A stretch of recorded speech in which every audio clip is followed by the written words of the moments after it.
Week 9 is in the books. Week 10 is here. Pete Nova with the Face Off Sports Network. I'm back today to go over my defensive streamers plus my rankings to help you win your fantasy football matchups. Last week, not our best week, but the Chargers do finish inside the top 8 with 9 points, finishing tied for 7th on the week. Jaguars were a miss, only 3 points, finishing 18th on the week, and the Raiders with just 1 point coming in at 21st on the week. Ultimately, the Chargers their offense put the defense in really bad spots. Depending on what your league format and scoring is, you probably lost points due to the pick six and just the turnovers that put the team in a bad spot. Jaguars and the Raiders were not great plays. I'll own the Jaguars one. I thought they would be much better, but I definitely thought there was possibly some risk there. The Raiders were just terrible. I had a feeling that they would possibly not come through, but that's why we do this, right? 25% owned or less. We're looking for edges every single week. I'm doing my best here to help you win your fantasy football matchups every single week this year. But two, we have had a defensive streamer finish inside the top 3 on the week, 25% owned or less. And every single week this year, we've also had at least one defense finish inside the top 8 outside of one. Let's go ahead and move over to our defensive streamers. The number one defensive stream on the week for me is the Cleveland Browns, who take on the New York Jets. And Browns just 20% owned across fantasy formats. Fifth lowest team total on the week is what the New York Jets are projected per Vegas. And we get an away team here. So, we would have liked a home team, but we'll take the away team. It's fine. 34 points in the last 2 matchups is what the Cleveland Browns defense has put up in fantasy football. So they've been red hot over their last 2 outings. And when you look at this Jets team, really, really atrocious. Let's just say that. Offensively, the New York Jets, they are just not good. 27th in EPA over the last 4 weeks, and that's even after that explosion against the Bengals that still didn't move them up much higher. And then you look at the pressure rate allowed. 47.4% pressure rate allowed is what the New York Jets are currently on the season, right? And that's with Justin Fields, who was able to pretty much set up a picnic against the Bengals, and that still didn't really move them up where, and make the numbers look a little bit better. Justin Fields was barely touched or pressured in that game. And when we look at this game, the Browns' 9th best run defense in yards allowed, 5th in rush EPA. So this is a really good run defense and a good pass defense as well. This is going to be strength on strength, though, right? You look at the run offense for the Jets, 100 and lost my spot there. 143 yards per game is what the Jets offense is averaging on the ground. Keep in mind though, 41 of those yards are coming from Justin Fields. So that's kind of skews the numbers a little bit, but rushing is still rushing, and that's an element of this offense. We have to see if Myles Garrett and the defense can contain Fields and limit the rushing upside and put a lot of the pressure on Breece Hall and Isaiah Davis. Pass defense wise, if the Jets need to pass the football, we'll see if Garrett Wilson comes back in this game. But if Garrett Wilson's not back, it is a struggle bus, right? They just brought in John Mechie. We'll see if he, finds himself in the offense quickly. But ultimately, this pass defense for the Cleveland Browns is very, very good as well. You'll see them over there. They're 8th in EPA in terms of drop back EPA. And this is a tough matchup for the Jets. Jets average the 4th most points allowed to opposing fantasy defenses, and they're versing a defense that's scored again 34 points over the last 2 weeks in terms of their fantasy defense in the Browns. 31st in sacks, or 31 sacks, which is 4th most in the NFL. So I really, really like this defense here. Next defense is going to come a little bit surprising, but I like the Tampa Bay Buccaneers a lot this week. They take on the Patriots, and they are at home in this matchup, 24% rostered across fantasy formats. And we get a home team. We don't get a very high total, but it's not a low total. 16th lowest team total in the NFL this week, which is slightly above average for the team total, which is what's projected for the Patriots. And flat out, I think that the Buccaneers could beat up on the Patriots this week. I think this could be a really, really tough game. Patriots offense has played a pretty light schedule, in my opinion. And I'm not trying to take anything away from them. I think this Patriots team is a good team, but I think this is a really, really tough test for them. This is arguably the best team that they've played this year when healthy. This is arguably the best defense that they've played all season long. They also played the Browns, so you could put them there too. But ultimately, it's a really tough defense. And when you look at the Patriots, right, they're giving up the most sacks per game over the last 3 weeks, 5.9 sacks per game. That's the most in the NFL. Six to the Falcons, six to the Browns, four to the Titans, right? And when you look at the pressure rate, the Patriots offensive line has is looking better, right, than what we saw last year. But right now, fourth in pressure rate allowed this year. 39.9% of the snaps for passing downs is what they're allowing pressure on. And only 2 games this year, Drake May has been sacked less than 3 times. So we're getting a floor of at least 3 sacks, which most league scoring formats, you get 2 points for a sack, right? So if we're getting 3 sacks as the floor, very likely you're talking about 6 points right there. So I really, really like the play here. Patriots right now, eighth in points per game allowed to fantasy defenses over the last 3 weeks. That's 8 points per game allowed. No Keyshawn Boutte possibly in this game, which could definitely hurt them. I would hope that Ramondre Stevenson actually plays this game because honestly, the fumbling issues could provide opportunities for more points. And we know Stevenson and Henderson have had issues securing the football. And then lastly, let's talk a little bit about the Bucs defense. That's pretty much flown under the radar. I mean, this is a defense that's number 2 in EPA per game allowed over the last 4 weeks. And you see them here on the chart. I mean, this is a defense that's playing really, really good. Second to just the Rams right now in the last 4 weeks from an EPA standpoint.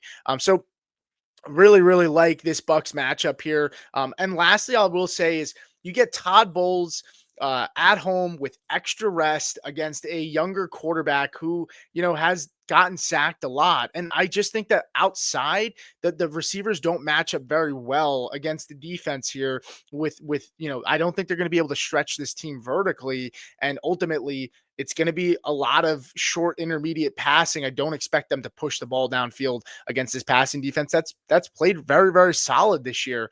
And Todd Bowles gets his team healthy, gets an extra week to prepare. Bucky Irving and that offense is going to get healthy, which I think benefits them as well with, keeping the defense off the field for long drives or a lot of drives. I think they'll sustain drives. So ultimately, I just really like the Bucks this week, and I'm very, very high on them compared to consensus. Last defense we're going to talk about today is going to be the Carolina Panthers. Carolina Panthers featuring Derek Brown. Carolina faces the Saints. And we got to talk a little bit about this matchup because 2.4% roster across fantasy formats. We get a home team, and it's the second lowest team total on the week with 17.5. Saints had a historically low possession a time of possession last week with just 16 minutes against the Rams. While that's great, it also limits the upside just a little bit because less time on the field means less opportunities for mistakes. And that's what we saw a little bit with the Rams, where Rams were able to get the Saints to turn the ball over twice, as well as they only got 1 sack, but they had another sack taken off the board for like an unnecessary roughness, which I thought was kind of a cheesy flag. But when you look at the Saints, their offense over the last couple of weeks, this is the worst offense in football. I mean, and by and large, very, very, very bad, right? When you look at just from week 6 to 9, they're almost double the next team, which is the Titans here, who, are at 31 worst in terms of total EPA. So it's just a really, really solid matchup for the Panthers. Their defense has been up and down this year, 21st in EPA over the last 4 weeks. That's slightly below average, but this is a floor play in my opinion. I don't think the ceiling is as high because the Saints might not sustain drives, but you're talking about a team in the Saints that might trade Rashid Shaheed, but at the time of this recording, he's still on the team. Maybe Chris Olave gets moved, maybe Kamara. I don't expect those two to get moved, but they're sputtering, and it's a rookie quarterback who's making his second start on the road. And I will say, I could see this being a little bit of a trap as well, because you look at the Panthers, maybe they're overlooking this matchup here, divisional game, where they're coming off of the best win streak they've had since Cam Newton's been the quarterback, and they just came off an emotional win versus the Packers. So we shall see, but I think it's a solid floor play. I don't think the ceiling is as high as maybe the other two defenses, but I think it's a really good floor play. Let's go ahead and look at our rankings, full rankings, and starting off in the elite tier, you have the Lions here at number one. And the Lions, I have them over Denver here. They're going on the road, though, against Washington. Washington, likely no Terry McLaurin. That run game is terrible. And I think the biggest thing for me is I think the Lions are going to push their foot on the gas and score a ton of points against this really bad Washington defense, which is going to force the Commanders to have to play from behind here. And that could ultimately lead to some turnovers, to some sacks. Some sacks. Sorry, I'm sick. My throat is scratchy. It's killing me. I'm trying to get to the end of this video here, but I think they could get some sacks as well. So that's why I have them here at number one. Denver at number two. I see slight risk here. Jacoby Myers just traded, but ultimately, it's a really good matchup. Brock Bowers coming back, but they don't really have many weapons outside of Brock Bowers on the receiving game. But Ashton Genty and Geno Smith. The Geno Smith looked better last week, so I could see that being a little bit of momentum for him. But ultimately, the Thursday night football is really the biggest thing, where it's a short week. Broncos are coming home, so they were traveling, and so short week, those are kind of weird. Thursday night football has been kind of strange, but I still really like the Broncos this week. I mean, they're talking about my number two ranked defense. Then at number three, I have the Seattle Seahawks. The Seattle Seahawks have just been absolutely phenomenal this year. I really like their defense. Consensus has them at two. I have them at number three. They're taking on a Arizona team that's been pretty up and down. Jacoby Brissett, I think, is the better quarterback. We'll see if Kyler Murray is the quarterback. I don't know. But ultimately, I still think that the Seattle Seahawks can push the pace and generate a lot of sacks, because they're generating a ton of pressure. And if the Cardinals have to play from behind, we know that they're going to generate pressure on the quarterback, and that could lead to a nice fantasy outing for us. Let's go ahead and move over to our next tier. My next tier here is the Frisky Tier. All of these defenses, I think, ultimately have a chance to be the number one defense on the week, but there are, a little bit of caveats to some of them. We'll talk about them. Houston Texans here at number four. Texans are consensus number three. Texans take on the Jaguars. Jaguars are a team that's top three in terms of sacks allowed over the last 3 weeks, and we know Houston can get home with just four guys. Ultimately, my biggest concern for Houston is just Davis Mills turning the ball over, putting the defense in bad positions to give up points and cheap points to the Jaguars. But we also saw this Houston Texans defense look really good against Denver last week. And so we'll see if they can do it again against the Jaguars, who I think are a worse offense of the two. Looking at here, number five, we have the Buffalo Bills. I'm right here with consensus with the Bills. They're going against the Miami Dolphins. Dolphins, again, another team where kind of don't know what team's going to show up. We'll see if Jalen Waddle is still on the team at the time of recording of this video. He is still there. But the Bills ultimately have been a very good defense over the last couple of weeks. I've liked what I've seen from them. They've definitely been the defense that we thought they could be, when it comes to just a defense that we thought was going to be good this year. They started off the year slow. Since the bye, they've looked better. And just ultimately, I think the Bills defense might be turning a little bit of a corner here. I liked what I saw against the Kansas City Chiefs, but the run defense is still a little bit of a struggle bus. Number six here, I have the Cleveland Browns taking on the Jets. Don't need to talk about them. We talked about them earlier. Number seven, I have the Jacksonville Jaguars here. Jacksonville Jaguars taking on Davis Mills. I expect there to be turnovers. I expect there to be sacks. The problem with the Jaguars is that defense has not been nearly as good. They're not generating as many turnovers, which is what they were feasting on. You can see them here. They've struggled against the pass, right? They're struggling against the pass, but they're very solid against the run. So maybe they can stop that offense from running the football and force Davis Mills to maybe make some mistakes, which we've seen in the past Davis Mills has been able to do. Then we have the Bucks here at number eight. Don't need to talk about them because we talked about them already. Let's go ahead and move over to our number or third tier, which is the sneaky good tier, right? This is a tier here that I could see all of these defenses finishing inside the top five. I could see there's a path for these defenses to finish top five. I have the Rams here at number 9. Rams consensus has them at 6. I'm a little bit lower on them. They take on the San Francisco 49ers. We'll see the injury report. I don't have them as high because I want to see who's playing. Is it Brock Purdy? Is Ricky Pearsall back? Are they getting healthy? We shall see, but I have the Rams there at number 9. Number 10, I have the Carolina Panthers. We talked about them. No need to dive too much more into that.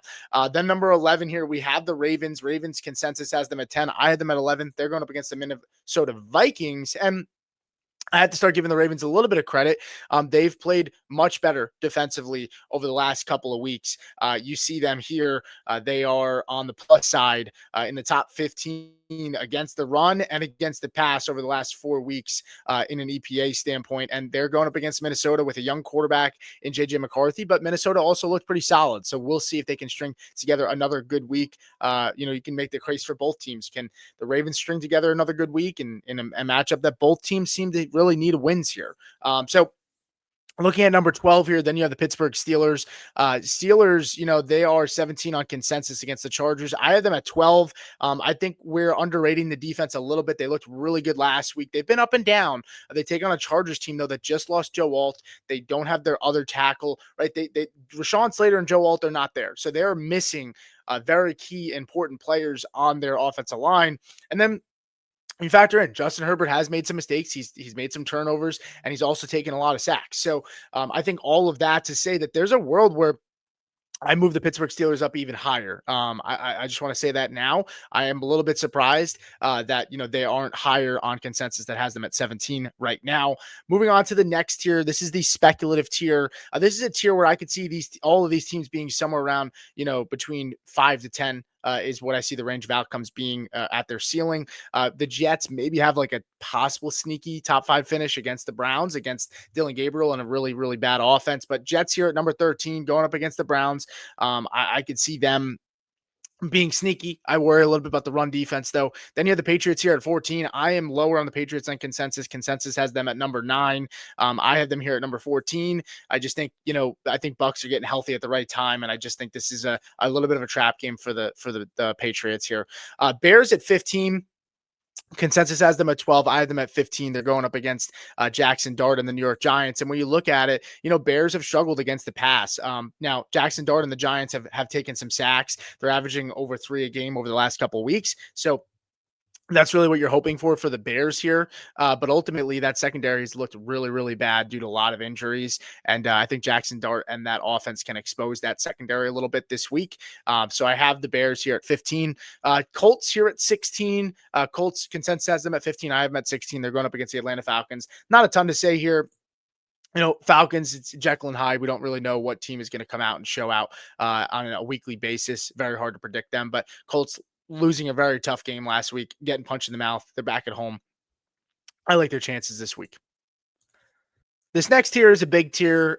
This is the not cool tier. And honestly, not going to spend too much time here, but you have the Chargers here at 17. I have consensus has them at 13. They're taking on the Pittsburgh Steelers. Steelers are getting the ball out really fast. Chargers defense did not play nearly as good against the Titans as I was hoping for. And ultimately, we'll see how they show out, but they take on the Pittsburgh Steelers, who are getting the ball out quick. So I'm not very high on them this week. Then I have the Saints here at 18. Saints are a little bit higher than consensus. I'll probably bump the Saints down. We'll see how the injury reports come out, but Saints are taking on Carolina. The defense, I think, is a little bit better than people are giving them credit for. And Carolina's offense is not really setting the world on fire. So Saints could be like a sneaky, just like okay, desperate floor play. So that's why I have them here at 18. Then you have the Falcons, 19. They had 6 sacks last week. Falcons taking on the Colts, but Colts are just really not allowing a ton of pressure. If you're buying in that maybe Daniel Jones is going to revert to being a pumpkin, then sure, maybe you like the Falcons this week, but I'm not banking on that. If we start to see them string a couple of bad games together, then sure, maybe I'll start to believe in that. But right now, I still believe the Colts are a very good football team, and this offense is good. Then I have the Eagles here at 20. Eagles at 20, Packers at 21. Both are versing each other in this one, and I could very much see myself moving the Packers ahead of the Eagles here. Eagles are not generating a ton of pressure, and Honestly, there's a very good chance that I move the Packers up, maybe even to where the Saints are, or even the Chargers, because the Eagles have taken some sacks. But keeping in mind, Eagles are coming off a bye, but Packers are coming off a really, really tough loss, and are going to be at home in this one. Then you have the Minnesota Vikings here at 22. Minnesota taking on Baltimore. Not a great play. Minnesota coming off of a win, maybe they can carry their momentum, but you're also playing against Baltimore, who is coming off of a game that they won, and they took care of business. And both these teams need wins. Then you have the Giants here at 23. Giants could be a little bit of a sneakier play, to be completely honest with you. I could make a case that defensive front can get to that quarterback a lot, but how much fire is this team playing with after being brutally beaten the last 3 weeks? Just getting their backs broken. You start to see guys maybe start their efforts start to change a little bit, and then you see the Arizona Cardinals here at 24 taking on Seattle. Don't really love the play. I would not really recommend starting the Arizona Cardinals unless you're just banking on, hey, familiar opponent, divisional game, what have you. I don't really have much to spin there to make you feel confident in that play. But that's going to do it for me, guys. Thank you so much for watching. If you have questions, make sure you like and subscribe and leave a comment. I will do my best to make sure I answer them throughout the week. As always, I will try to update my updated rankings in our community post, but it's always best to make sure you follow me on Twitter at Supernova38 with 2 R's. Thank you so much for watching. Thank you so much for all the support, and I'll see you guys next.